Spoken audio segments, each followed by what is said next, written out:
All right, let's talk about the Green Bay Packers, who had a very unique draft here as they went out and got a lot of players. I mean, you look at the draft board; they drafted early and often here. I guess not that early, but that certainly often.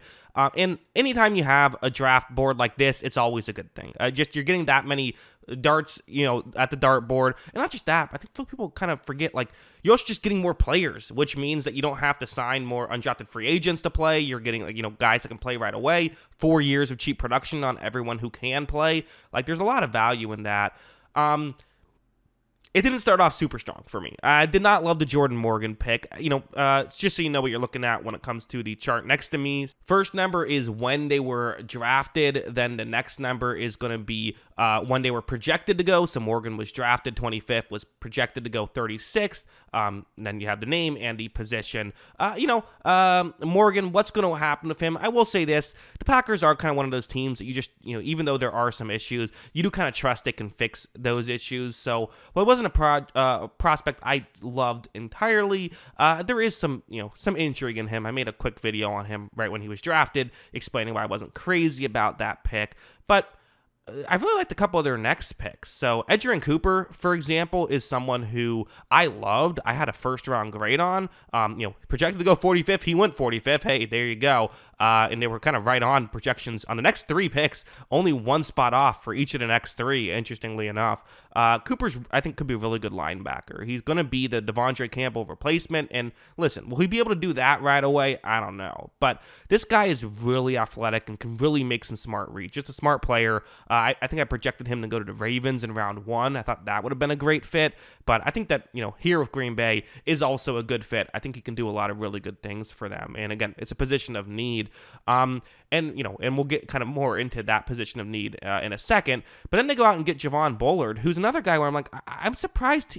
He went when he was supposed to be drafted. So, by the consensus big board, it wasn't a steal or anything. But on my personal board, I kind of felt like Bullard was a bit of an underrated player and maybe someone we should have thought of more as a, top 50 pick. And for the Packers, who, safety was a huge issue last year. It just was, and they've gone and addressed it. So obviously, with the big free agent signing of Xavier McKinney, and who knows what you do when you go out and draft a player.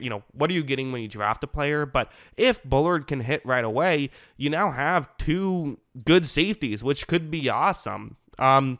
Marshawn Lloyd is another interesting player. Let's come back to him. I want to talk about Teron Hopper and Evan Williams next, because I think they're kind of in the same line of the safety and the linebacker in a sense, where you drafted a linebacker and a safety hoping to start. Kind of getting a backup at both of those positions kind of makes some sense. Now I think Williams is not, definitely kind of more of a strong safety, run stuffer type guy. Also just kind of fun that there's a player named Evan Williams. That's fun. But it kind of seems like it's a smart strategy, I think, of hey, you look at where they were supposed to go in the consensus big board. That's not great. They were reaches there. You don't love that. But I do love the mindset of let's get some players who could be guys where, hey, let's say Cooper takes a year to develop. Well, now we can, put a Hopper in there. He can play well, right? Or at least hopefully you have a plan B there, which is nice. Hopper's definitely a project himself though, so I don't know if he's going to be great right away, but maybe if it's year 2 and Cooper still isn't good, maybe Hopper has figured it out, or if there's injuries, things like that.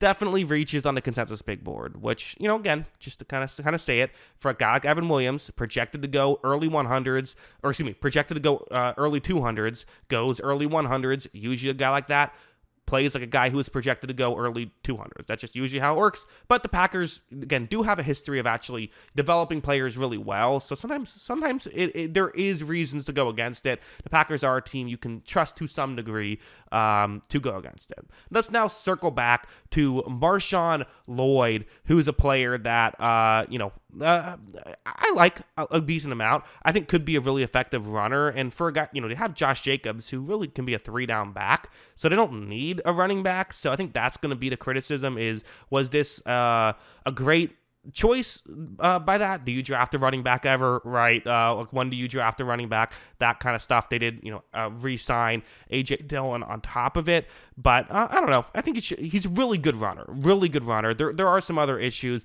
with his game, but, so which is why I'm not like a crazy fan of him. But 88, projected to go 88th. I'm not going to crush it. Probably not what I would have done, but I'm not going to crush it. Jacob Monk was a weird pick. And the Packers have done this over the past few years where it feels like they just make a few occasional picks where I'm just like, what are you doing there? Like at least the Hopper and Williams picks, I'm kind of looking at and saying, well, okay, were they reaches? Sure, but I can see what they like about those players and why they're bringing them in. Monk's a weird one because I don't know what they like about Jacob Monk. Does not have great analytics. Again, I'm wondering if I haven't done a deep dive on his film, so I'm wondering if he is someone that maybe they're looking at and saying, like, we've seen something that we think we can fix, some form thing, and he could be better. Again, Packers have done that in the past, which is why it's kind of frustrating because you almost can't crush them the way you can other teams because they have a history of making you look stupid when you make fun of their picks. So you sometimes have to just say, I don't think that's what I would have done, but I guess we'll wait and see.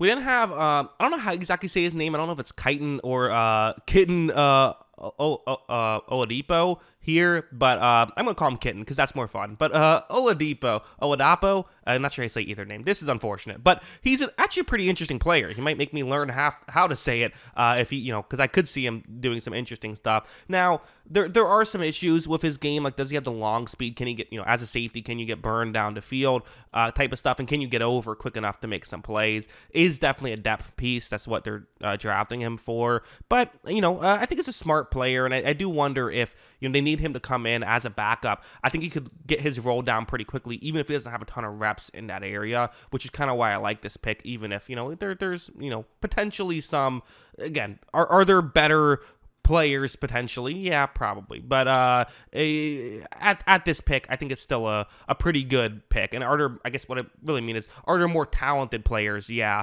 But I think he's someone who can do a role pretty well, which is why I like it at pick 169, who's projected to go 139. So there you go.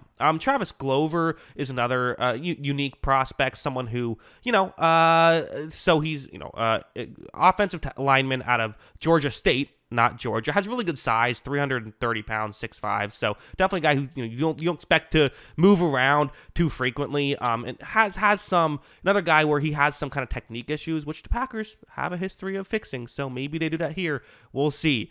Michael Pratt goes at 245. That's a fun one. Apparently the Packers just wanted a backup. They essentially lit a pick on fire with their backup quarterback selection last year. That was a weird pick. That's, when I said, like, sometimes they make weird picks. That's what they did last year. Didn't get that at the time.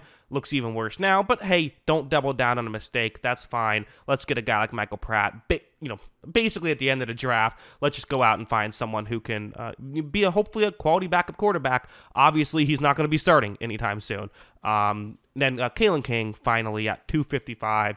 Probably just a special teams guy. Usually that's what you look at, but, because, again, seems like kind of his biggest issue was the change of direction stuff from what I read about him. Was projected to go 165, though. So, again, you're getting a lot of guys late in this draft that were kind of projected to go earlier, because Michael Pratt was another guy projected to go a lot earlier. So it's always good to get on that side of the coin as many times as you can, and they kind of, they have reasons for being on the other side sometimes. So it was a very hit-or-miss draft for me by Green Bay, but I still think they got better. Had a lot of picks. I'm sure some of these guys are going to, work out. What do you think about it? Let me know in the comments below. Always love hearing from y'all. And of course, as always, thanks for watching.